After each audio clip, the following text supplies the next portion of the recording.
Gedig 7 is Huiskat deur Elisabeth Eybers, a very famous South African poet. Kom ons gaan kyk na hierdie huiskat. Die titel sê vir ons dat dit gaan oor 'n huiskat. Daar is geen lidwoord nie, daar is nie 'n of 'n die nie, so it's not a specific cat, dit is net 'n huiskat oor die algemeen. En hierdie kat het nie 'n naam nie. Die tema van die gedig is baie maklik, dit is die gedrag van 'n huiskat, the behavior of a house cat. So those of you with cats can see whether you agree or not. Die uiterlike bou van die gedig. In hierdie gedig vind ons weer dat dit 'n Italiaanse sonnet is. Met ander woorde 14 versreëls. Ons kry 'n oktaaf wat bestaan uit 8 versreëls en in hierdie gedig is dit 2 kwatryne. Onthou 'n kwatryn is 4 versreëls.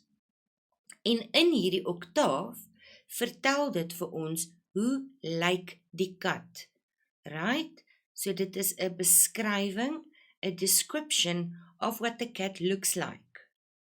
Dan kry ons die sestet, 6 versreëls wat bestaan uit 2 tersines en onthou tersine is 3 versreëls. En in hierdie 2 tersines sien ons die kat se interaksie met die mens, the interaction of the cat with its human. Die rymskema in hierdie gedig is omarmde rym en dit lyk so A A B of A B B A, C D D C en dan het ons 'n bietjie van 'n uitsondering in die laaste sestet. So let's jump into this poem and see what it is all about. Die kat strek hoog op 4 strak bene, buig behaaglik om haar luiperdlies te lek, rol om en lê fluwelig oopgevlek, dat keel en bors en buik die son kan suig. So dit is 'n beskrywing, 'n description van die kat wat haarself skoon lek. Right, the way this cat is lying in the sun and licking herself clean, washing herself. 4 strak bene, stiff, so she stretches on stiff legs, en dan buig sy behaaglik. Kyk na die alliterasie, bene buig behaaglik. Reg? She stretches herself out, sy buig haar kop, behaaglik means easily or leisurely, reg, om haar luiperdlies te lek. Nou hierdie luiperdlies is 'n metafoor, want dit sê vir ons die kat beweeg soos 'n luiperd. The cat doesn't necessarily look like a leopard, but its movements does. So die kat beweeg soos 'n luiperd. En 'n luiperd is 'n wilde dier, met ander woorde, die kat word ook voorgestel as wild. Dit sê vir ons dat hierdie kat se persoonlikheid nie baie vriendelik is nie. Die kat het sy eie wil. It has its own will. Reg. Rol om, so after it stretches, it rolls over, en lê fluwelig oopgestrek. Hierdie fluwelig is ook 'n metafoor, like velvet, that's what it means. Dit beteken die kat se pels, the fur of the cat, is sag. It is soft like velvet. Oopgevlek, she lies open on her back, dat keel en bors en buik die son kan suig. So die kat lê op haar rug, sodat haar keel, bors en buik, so that her throat and her belly can suck in the sun. Now this suig is an example of personifikasie, reg? Personifikasie, want die kat kan dit obviously nie suig uit die son uit nie. Reg, so that is personification. So die woorde wat die voorkoms van hierdie kat vir ons beskryf, is die strak bene, the stiff legs, die luiperdlies, so the way that she moves, fluwelig, this is what the cat's fur looks like, en vloeibaar, flowing, her movements are flowing. Hoe lyk hierdie kat verder? Ons noem haar kat, want sy is sonder siel en anoniem. Smal skerwe van agaat staar koud uit die driehoekige gelaat. Arglistig, vloeibaar, soos 'n blink reptiel. Goed, ons noem haar kat.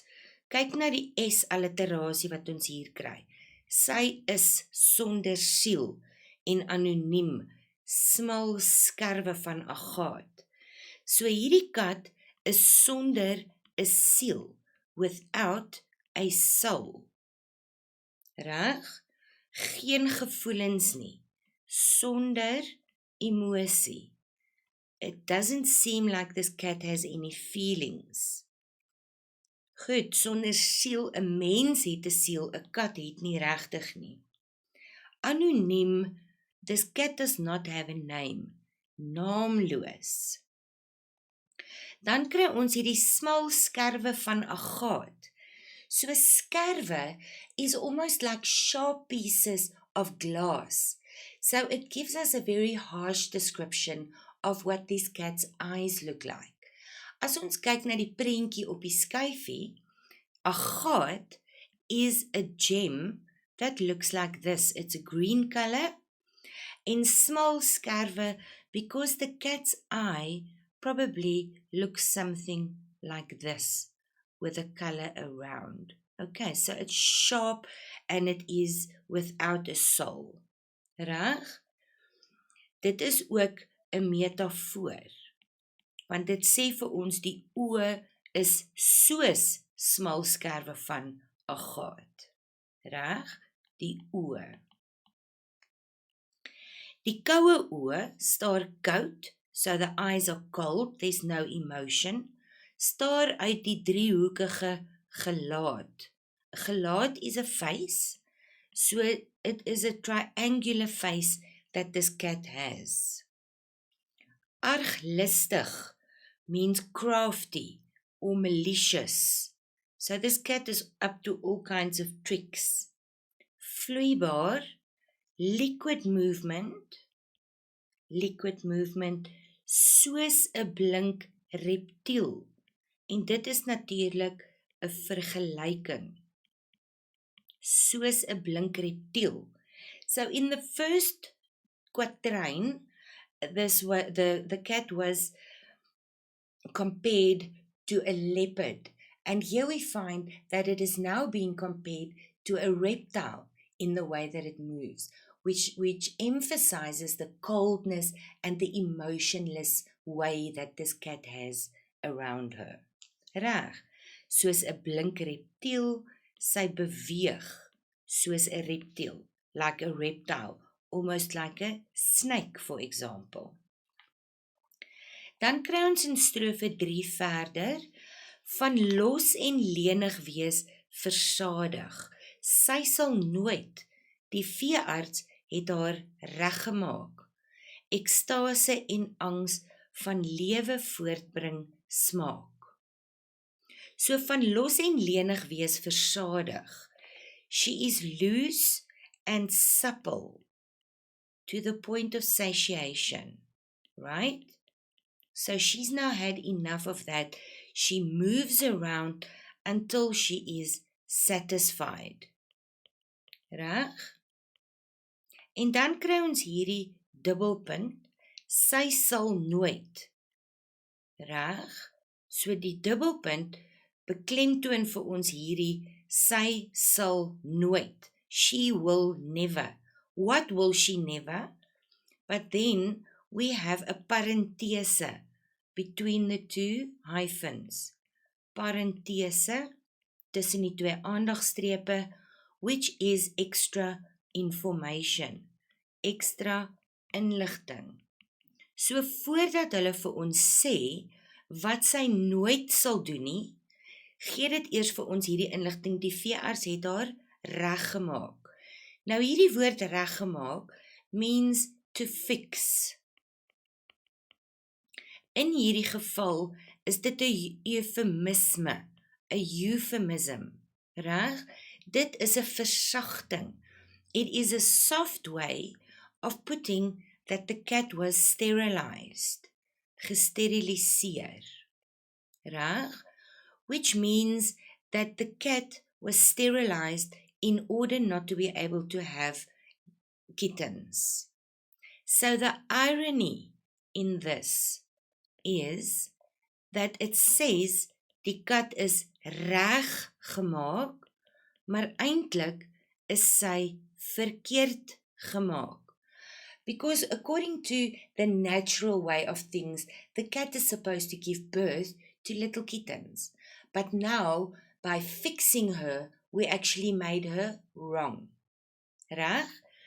So dan gaan dit aan, sy sal nooit ekstase en angs, the ecstasy and the anxiety van lewe voortbring, of bringing forth life. Smaak means to taste. So she will never be able to feel the ecstasy and the anxiety that comes with giving birth. Reg?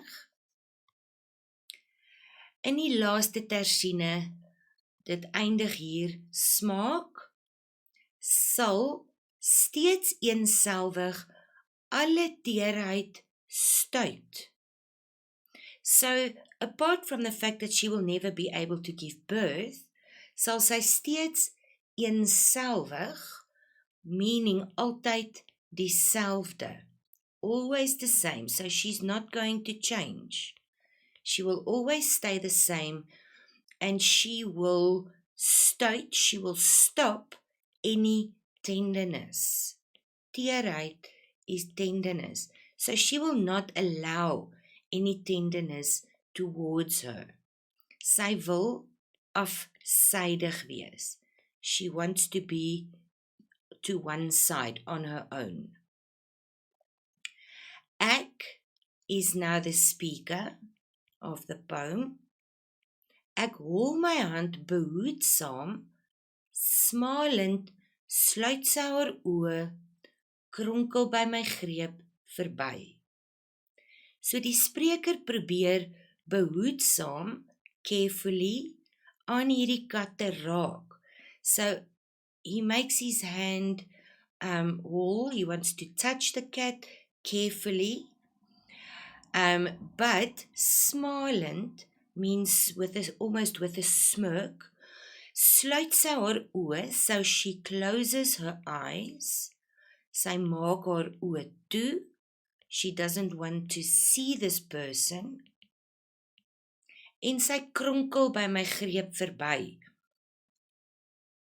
Dit wys weer terug na die beweging van 'n reptiel, soos 'n slang wat kronkel.